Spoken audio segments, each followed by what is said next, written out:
General Bipin Rawat नहीं रहे। तमिलनाडु में कल यानी 8 दिसंबर को एक हेलीकॉप्टर दुर्घटना में उनकी मृत्यु हो गई। 63 वर्षीय जनरल रावत दोपहर में त्रिसेवा सैन्य संस्थान में व्याख्यान देने वाले थे। भारतीय वायुसेना का हेलीकॉप्टर दोपहर के आसपास कुन्नूर इलाके में दुर्घटनाग्रस्त हो गया, जो अपने गंतव्य से कुछ मिनट की दूरी पर था, जो जनरल रावत और 11 अन्य लोगों को लेकर जा रहा था। टॉप पॉलिटिकल लीडर्स ने चीफ ऑफ डिफेंस स्टाफ और 11 सशस्त्र बलों के जवानों की मौत पर शोक व्यक्त किया है। रक्षा मंत्री राजनाथ सिंह ने कहा है कि सीडीएस की असामयिक मृत्यु सशस्त्र बलों और देश के लिए एक अपूरणीय क्षति है। प्रधानमंत्री नरेंद्र मोदी ने जनरल रावत को एक उत्कृष्ट सैनिक और एक सच्चा देशभक्त कहा। उन्होंने भारतीय सशस्त्र बलों और सुरक्षा तंत्र के आधुनिकीकरण में बहुत योगदान दिया था। वो अपने साथ सेना में सेवा करने का एक समृद्ध अनुभव लेकर आए थे। जनरल रावत के बारे में कहा जाता है कि वह अपने मन की बात कहने से कभी नहीं कतराते थे, जो कई बार विवाद भी खड़ा कर देता था। जनरल रावत के पास गो गेटर की प्रतिष्ठा थी और सैन्य मामलों के विभाग के सचिव के रूप में वे रक्षा मंत्रालय में मौजूदा कठोर नौकरशाही व्यवस्था को भेदने और निडर होकर अपनी बात रखने में सक्षम थे। General Rawat modern defence philosophy और रणनीति के लिए याद किए जाएंगे।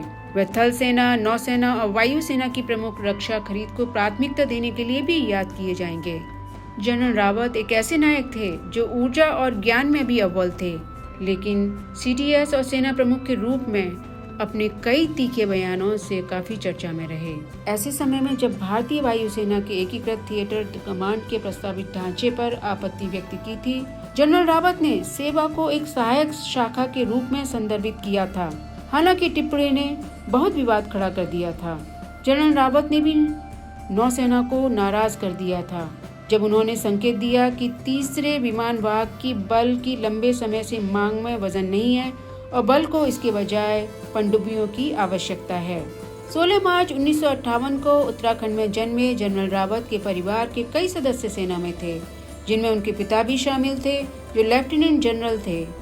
जनरल रावत 1978 में अपने पिता की सैन्य इकाई 11 गोरखा राइफल्स में शामिल हुए थे।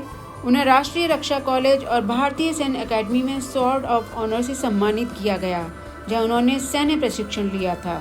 अपने लंबे और शानदार करियर में जनरल रावत ने भारतीय सेना में कई प्रमुख नियुक्तियों में काम किया था। उन्होंने उच्च ऊंचाई वाले युद्ध के लिए तैनात सेना इकाइयों की कमान संभाली और आतंकवाद विरोधी अभियानों में भी विशेषता हासिल की।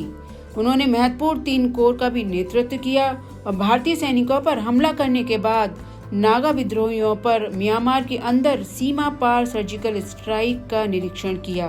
उन्होंने 2016 में भारतीय सेना प्रमुख के 2 अन्य वरिष्ठ अधिकारियों को सुपरसीड करके पदभार संभाला था। उनके प्रधानमंत्री व अन्य नेताओं से बहुत अच्छे संबंध थे।